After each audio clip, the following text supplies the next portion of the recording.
பண்ணுங்க, பெல் பட்டனை கிளிக் பண்ணுங்க.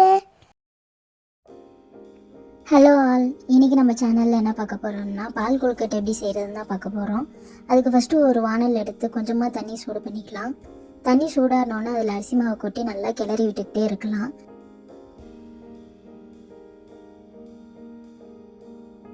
இது கூட கொஞ்சமாக நெய் சேர்த்து நல்லா கிளறி விட்டு ஒரு 2 நிமிஷம் மூடி வச்சுட்டு அதுக்கப்புறம் சப்பாத்திக்கு மாவு பிசைகிற மாதிரி நல்லா சாஃப்டாக பிசைஞ்சு எடுத்துக்கலாம்.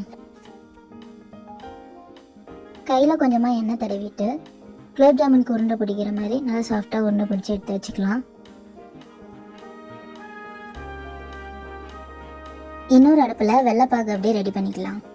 இப்போ இட்லி பாத்திரத்தில் கொஞ்சமாக தண்ணி ஊற்றி தண்ணி நல்லா சூடானோன்னே உருட்டி வச்சுருந்த எல்லாத்தையும் உள்ளே போட்டுடலாம். நல்லா மூடி வைக்காமல் லைட்டாக மட்டும் மூடி வச்சிடலாம். உங்களுக்கு தண்ணி ரொம்ப ஜாஸ்தியாக இருக்குன்னு ஃபீல் ஆச்சுன்னா ஒரு கப்பில் கொஞ்சமாக தண்ணியில் அரிசி மாவு கலந்து இதில் மிக்ஸ் பண்ணிக்கோங்க. தண்ணி கொஞ்சம் கெட்டியாயிடும்.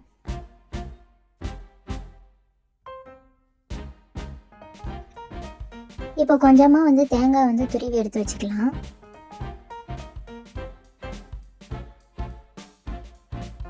வெள்ளைப்பாக்கு ரெடி ஆயிடுச்சு. இது இட்லி பாத்திரத்தில் நல்லா ஃபில்டர் பண்ணி ஊற்றிக்கலாம்.